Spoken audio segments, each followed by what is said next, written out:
Hi students, today we are going to discuss about the subject education.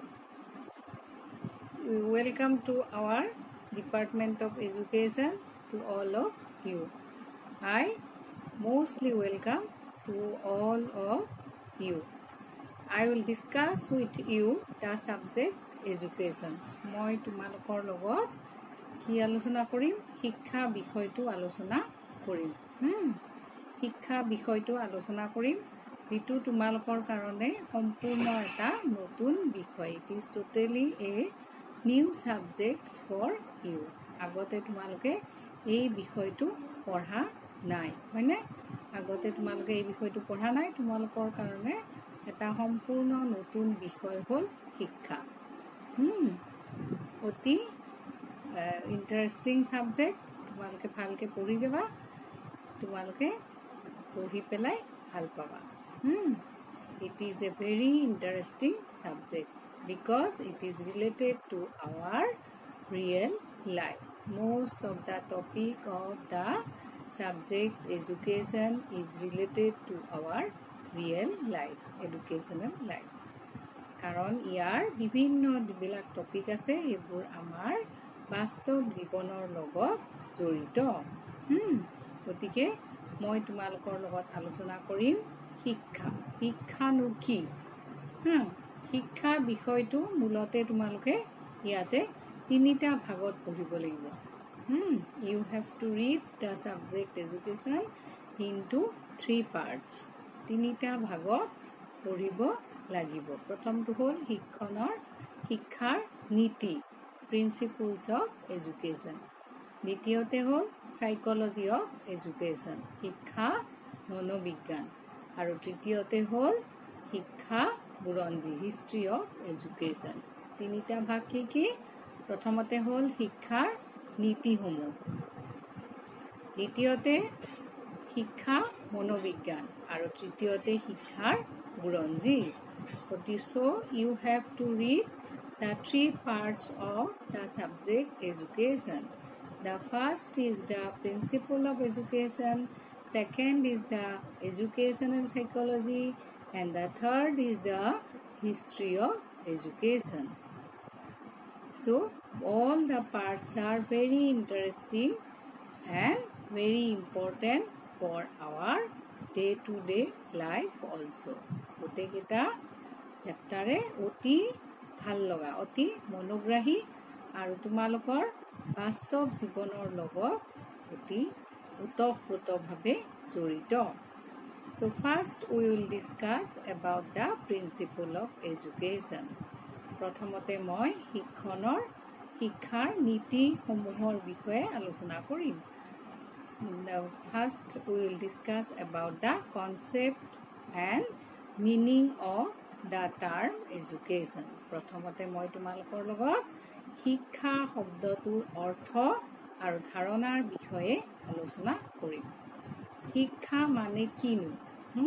আমাৰ কিছু সাম্যক ধাৰণা আছে, শিক্ষা মানেনো কি? What is education?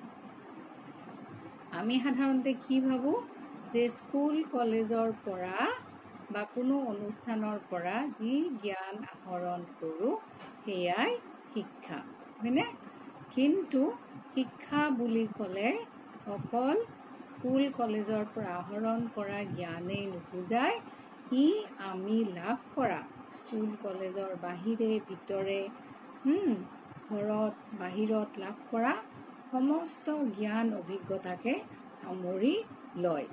So education is a process of acquiring knowledge. শিক্ষা হ'ল জ্ঞান লাভৰ এটা প্ৰক্ৰিয়া। স্কুল কলেজত বুলি নহয়, য'ৰ পৰা তেতিয়াই য'ৰ পৰা লাভ কৰা জ্ঞানেই হৈছে শিক্ষা। So in one word we can say that education is a process of acquiring knowledge. শিক্ষা হৈছে জ্ঞান লাভৰ এটা প্ৰক্ৰিয়া। Education is a process of acquiring knowledge. শিক্ষা হৈছে জ্ঞান লাভৰ এটা প্ৰক্ৰিয়া। একদম সহজ অৰ্থত যদি চাবলৈ যোৱা।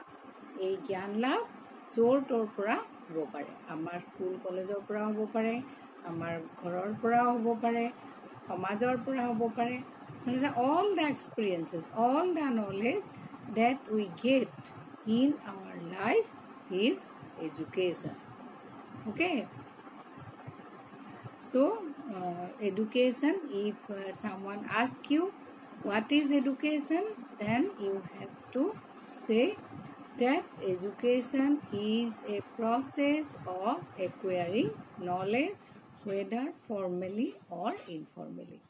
শিক্ষা হ'ল আনুষ্ঠানিক বা অনানুষ্ঠানিকভাৱে যিকোনো উপায়ে লাভ কৰা জ্ঞান লাভৰ এটা প্ৰক্ৰিয়া থাকিব না মনত so now we will discuss about the derivative meaning of the term education.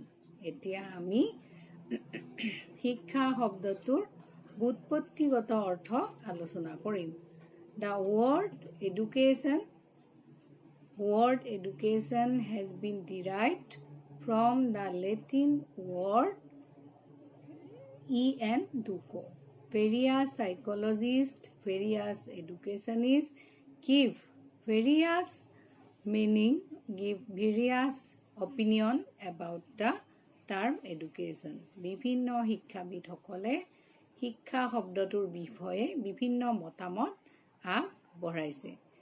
কিছুমানৰ মতে শিক্ষা শব্দটো লেটিন ভাষাৰ আৰু দুকো শিক্ষা শব্দটোৰ যিটো ইংৰাজী প্ৰতিশব্দ এডুকেশ্যন শব্দটো লেটিন ভাষাৰ আৰু দুকো এই দুটা শব্দৰ পৰা আহিছে. মানে হৈছে আউট অফ দুকো মিন্স আউট অফ অৰ্থাৎ বাহিৰলৈ আৰু দুকো মানে হৈছে নেতৃত্ব দিয়া অৰ্থাৎ এই ফালৰ পৰা চাবলৈ গ'লে শিক্ষা শব্দটো কি বুজায় মানুহৰ অন্তৰ্নিহিত শক্তিসমূহক বাহিৰলৈ প্ৰকাশ কৰাৰ যিটো প্ৰক্ৰিয়া হেয়াই হৈছে শিক্ষা. So education means the development of inner quality of an individual. From the derivative meaning of education, as we have discussed, education is the word derived from the Latin word educo. Means out of, duco means lead out, to lead. So from this derivative meaning, education means to lead out the inner quality of an individual. Besides the educo, some other psychologists said that the word education is derived from the another Latin word educare and educare educare means to bring up and educare means to bring forth. So from this derivative meaning also, to education means the to bring up, to develop the all qualities among the individual. মানুহৰ অন্তৰ্নিহিত শক্তিসমূহ বা অন্তৰ্নিহিত মানে যিবিলাক ক্ষমতা সেই ক্ষমতাসমূহক বিকাশ সাধন কৰাটোৱে হৈছে শিক্ষা শব্দৰ মূল অৰ্থ. So this is the education. Education is a process of acquire knowledge. In very simple and in very simple words, education is a process of acquiring knowledge. শিক্ষা হৈছে জ্ঞান লাভৰ এটা প্ৰক্ৰিয়া. But if we see the derivative meaning of education, then what we will see that education is a process of development of the inner quality of an individual. শিক্ষা হৈছে ব্যক্তিৰ অন্তৰ্নিহিত ক্ষমতাসমূহৰ বাহিৰলৈ উলিয়াই অনা বাহিৰলৈ প্ৰকাশ ঘটোৱা এটা কাৰ্য. So Then various psychologists, various educationists, various thinkers give various definition of the term education. Among these, the most popular definition is the, according to Aristotle, education is the creation of a sound mind in a sound body. এৰিষ্টটলে কৈছিল যে শিক্ষা হৈছে সুস্থ দেহত এটা সুস্থ মনৰ সৃষ্টি কৰা এটা কাৰ্য। তাৰোপৰি Mahatma Gandhi, the Indian educationist said that by education I mean as all-round drawing out of the best inside and man, body, mind and spirit. Mahatma গান্ধীয়ে কৈছিল যে মানুহৰ দেহ মন আৰু আত্মাৰ সৰ্বতো প্ৰকাৰৰ বিকাশ সাধনেই হৈছে শিক্ষা। এওঁলোকৰ উপৰিও অন্যান্য বিভিন্ন শিক্ষাবিদসকলে শিক্ষা সম্বন্ধে বিভিন্ন সংজ্ঞা আগবঢ়াইছে। So, are you clear? What is the meaning of education? শিক্ষাৰ অৰ্থ নিশ্চয় তোমালোকৰ স্পষ্ট হৈছে। Now we will discuss the narrow and broad meaning of education. এতিয়া আমি আলোচনা কৰিম শিক্ষাৰ সংকীৰ্ণ আৰু বহল অৰ্থ। সংকীৰ্ণ অৰ্থত আৰু বহল অৰ্থত শিক্ষা মানে কি বুজে? শিক্ষা শব্দটো আমি দুটা অৰ্থত ব্যৱহাৰ কৰিব পাৰোঁ। এটা হৈছে সংকীৰ্ণ অৰ্থ, আনটো হৈছে বহল অৰ্থ। এতিয়া সংকীৰ্ণ অৰ্থত শিক্ষা কি? সংকীৰ্ণ অৰ্থত শিক্ষা হৈছে যিকোনো অনুষ্ঠানৰ পৰা এটা নিৰ্দিষ্ট সময়ত নিৰ্দিষ্ট কিছুমান শিক্ষা আহৰণ, নিৰ্দিষ্ট কিছুমান জ্ঞান আহৰণ কৰাই হৈছে সংকীৰ্ণ অৰ্থত শিক্ষা। That it is planned. In narrow sense, education is the process of acquiring knowledge from any formal institution within a definite period of time from a definite syllabus. It is planned, organized and formalized process. It is planned, organized and formalized process. So, education or the knowledge that we get from the formal educational institution within a definite period of time is known as the education in narrow sense. Education in narrow sense. Here the education started when the child entered into the school and ended when with the departure from the university or from the institution. Here education started with the entry of the child in the educational institution and ended with the departure of the child from that educational institution. So, সংকীৰ্ণ অৰ্থত আমি শিক্ষা বুলি ক'লে কি বুজো? যে কোনো আনুষ্ঠানিক অনুষ্ঠানৰ পৰা যি জ্ঞান আহৰণ কৰা হয় এটা নিৰ্দিষ্ট সময়ৰ ভিতৰত, এটা নিৰ্দিষ্ট সময়ৰ বাবে যি জ্ঞান আহৰণ কৰা হয় সেয়াই হৈছে শিক্ষা। কিন্তু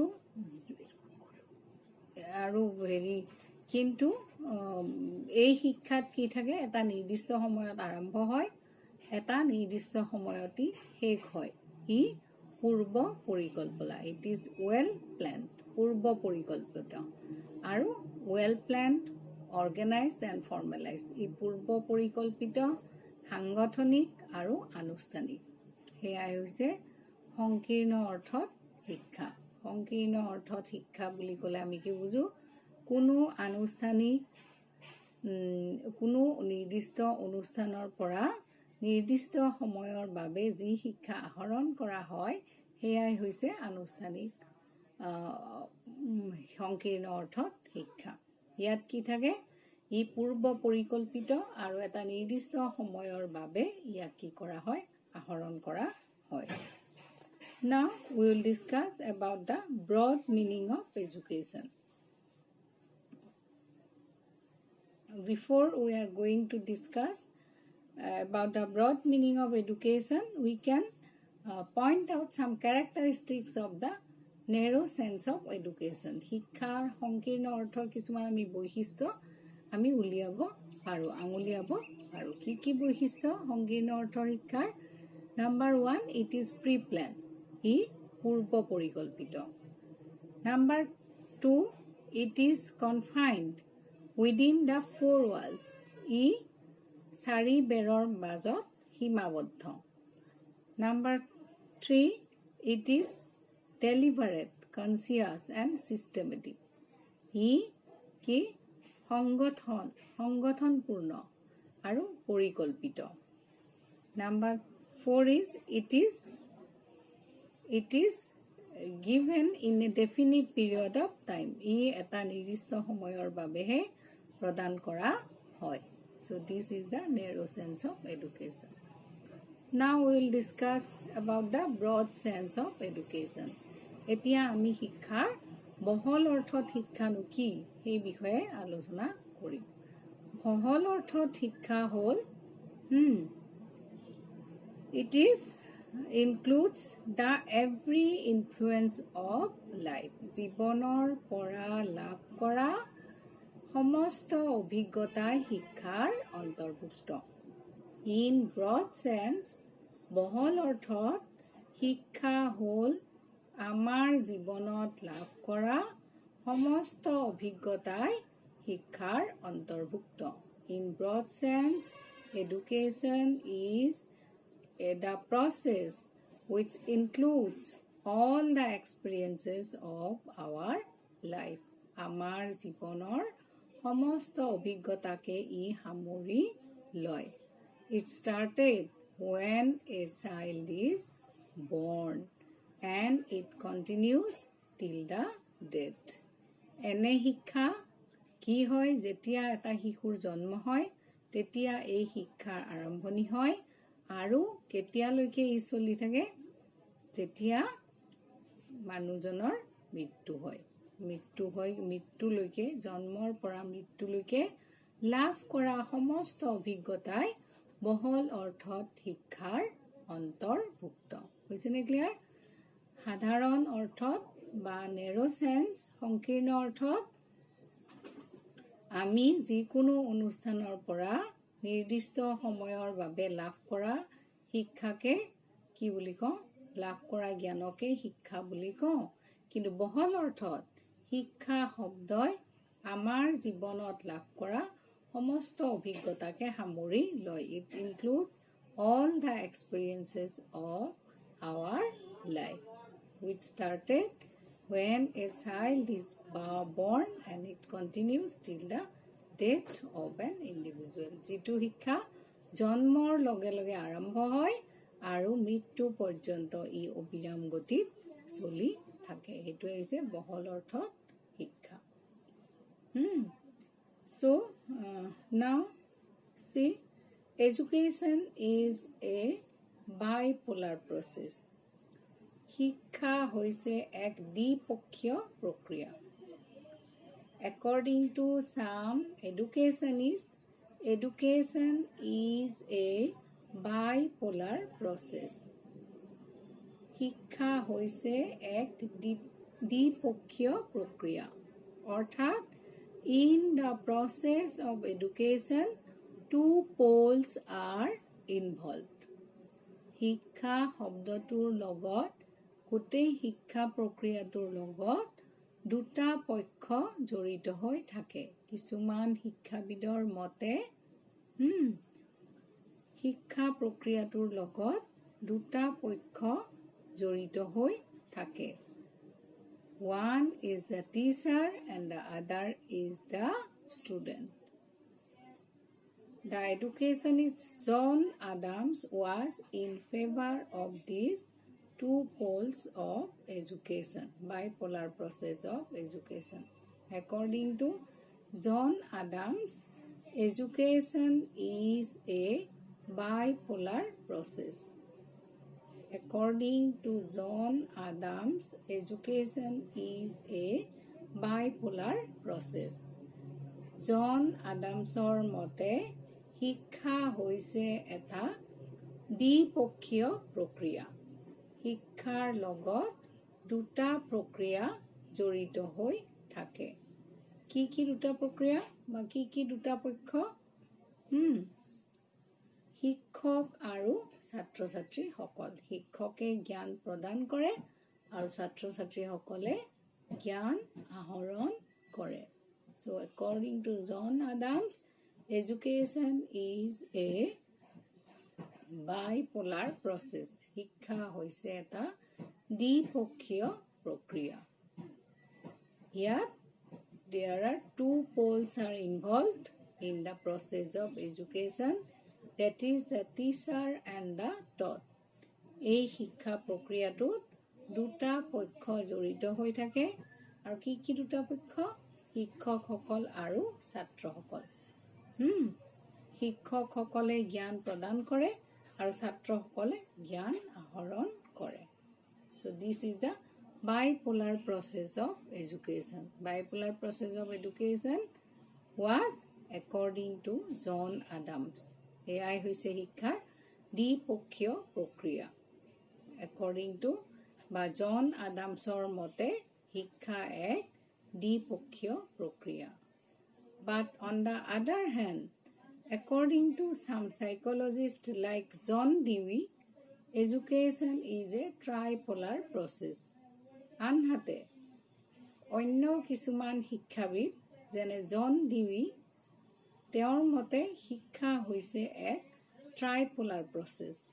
শিক্ষা হৈছে এটা ত্ৰিপক্ষীয় প্ৰক্ৰিয়া। There are three poles are involved. তিনিটা পক্ষ জড়িত হৈ থাকে। গোটেই শিক্ষা প্ৰক্ৰিয়াটোতে তিনিটা পক্ষ জড়িত হৈ থাকে। There are three poles are involved in the process of education. শিক্ষা প্ৰক্ৰিয়াটোত তিনিটা প্ৰক্ৰিয়া জড়িত হৈ থাকে। কি তিনিটা প্ৰক্ৰিয়া? শিক্ষক, শিক্ষাৰ্থী আৰু সামাজিক পৰিৱেশ। Teacher, student and educational environment. In the process of education, three poles are involved, that is the teacher, student and the environment. শিক্ষক, শিক্ষাৰ্থী আৰু শৈক্ষিক সামাজিক পৰিৱেশ। According to John Dewey, education is a tripolar process. John Deweyৰ মতে শিক্ষা হৈছে এক ত্ৰিপক্ষীয় প্ৰক্ৰিয়া। ত্ৰিপক্ষীয় প্ৰক্ৰিয়া আৰু এই প্ৰক্ৰিয়াটোত তিনিটা পক্ষ জড়িত হৈ থাকে, যেনে শিক্ষক, শিক্ষাৰ্থী আৰু সামাজিক পৰিৱেশ। According to John Dewey, education is a tripolar process. There are three poles in the process of education, that is the teacher, student and the social environment.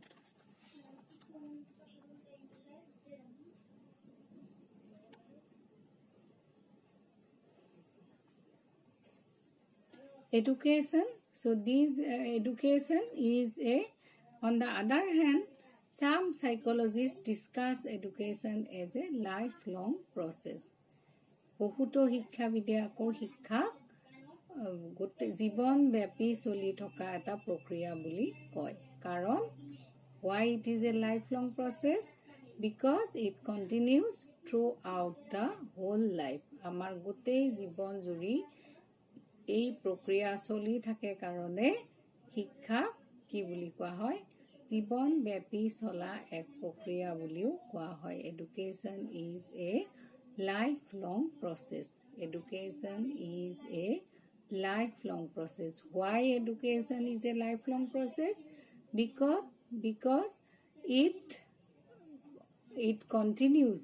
It includes the all experiences of our whole life, that is from birth to death. যেহেতু জন্মৰ পৰা মৃত্যুলৈকে সমস্ত অভিজ্ঞতাই ই সামৰি লয়, গতিকে শিক্ষক এক জীৱনব্যাপী চলা প্ৰক্ৰিয়া বুলিও কোৱা হয়।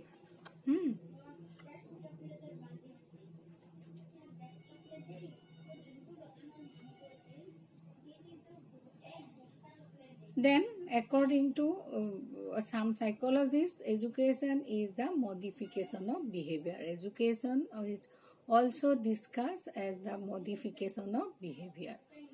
আচৰণৰ পৰিৱৰ্তনৰ প্ৰক্ৰিয়া বুলিও কোৱা হয়, কাৰণ শিক্ষাই আমাক নতুন নতুন অভিজ্ঞতা দান কৰে আৰু এই অভিজ্ঞতাৰ ভিত্তিতে আমি আগৰ আচৰণৰ কি কৰিব পাৰোঁ, আমাৰ আচৰণৰ কিছু পৰিৱৰ্তন সাধন কৰিব পাৰোঁ। Education is a modification of behaviour.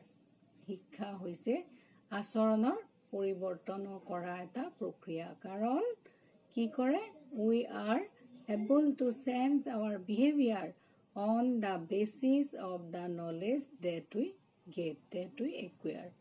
আমি যি জ্ঞান আহৰণ কৰোঁ সেই জ্ঞানৰ ওপৰত ভিত্তি কৰি আমাৰ পূৰ্বৰ আচৰণৰ কিছু পৰিৱৰ্তন সাধন কৰিব পাৰোঁ। সেইকাৰণে শিক্ষাক ব্যক্তিৰ আচৰণৰ পৰিৱৰ্তনৰ এটা প্ৰক্ৰিয়া বুলিও কোৱা হয়। Then it is also a process of social change. ই হৈছে সামাজিক পৰিৱৰ্তনৰ এটা প্ৰক্ৰিয়া। যিহেতু it is an important agency of social change. সামাজিক পৰিৱৰ্তনৰ এটা প্ৰধান মাধ্যম হৈছে শিক্ষা। সামাজিক পৰিৱৰ্তনৰো এটা প্ৰধান মাধ্যম হৈছে শিক্ষা, কাৰণ ইয়াৰ সহায়ত আমি নতুন নতুন জ্ঞান আহৰণ কৰোঁ আৰু কি কৰোঁ, ইয়াৰ সহায়ত পুৰণা ধ্যান ধাৰণা আঁতৰাই সমাজত আমি নতুন ধাৰণা দিবলৈ সক্ষম হওঁ। Therefore, education is a process of social change. Now, we will discuss about the scope of education. The scope of education includes the following area. Includes the area that we can point out as আমি কি শিক্ষাৰ যিটো পৰিসৰ, শিক্ষাৰ পৰিসৰসমূহক আমি কিছুমান পইণ্টত আমি ভাগ কৰিব পাৰোঁ। কি নাম্বাৰ 1 হৈছে জেনেৰেল এডুকেশ্যন, সাধাৰণ শিক্ষা। Number 2 is a specific education, বিশেষ শিক্ষা। Number 3 is the formal education, আনুষ্ঠানিক শিক্ষা। Number 4 is the informal education, অনানুষ্ঠানিক শিক্ষা। Number 5 is the direct education, প্ৰত্যক্ষ শিক্ষা। Number 6 is the indirect education. Number 7 is the individual education. আমি শিক্ষাৰ পৰিসৰক এনেদৰে আঙুলিয়াব পাৰোঁ। Number 1 জেনেৰেল এডুকেশ্যন, সাধাৰণ শিক্ষা। স্পেচিফিক এডুকেশ্যন, বিশেষ শিক্ষা। নাম্বাৰ 3 ফৰ্মেল এডুকেশ্যন, আনুষ্ঠানিক শিক্ষা। নাম্বাৰ 4 ইনফৰ্মেল এডুকেশ্যন, অনানুষ্ঠানিক শিক্ষা। নাম্বাৰ 5 ডাইৰেক্ট এডুকেশ্যন, প্ৰত্যক্ষ শিক্ষা। নাম্বাৰ 6 ইনডাইৰেক্ট এডুকেশ্যন, পৰোক্ষ শিক্ষা। Number 7 is the individual education, ব্যক্তিগত শিক্ষা। চ' আজিলৈ আমি আমাৰ পাঠ এইখিনিতে শেষ কৰিলোঁ। এইখিনি তোমালোকে ভালকৈ কিতাপত পঢ়িবা। কিতাপটো কিনিছা নিশ্চয়, গতিকে ভালকৈ কিতাপত চাবা, চালে কিছু আয়ত্ত কৰিব পাৰিবা। নেক্সট ক্লাছত আমি শিক্ষাৰ লগত জড়িত অন্যান্য বিষয়সমূহ আলোচনা কৰিম। চ' আজিলৈ এইখিনিয়ে। Thank U.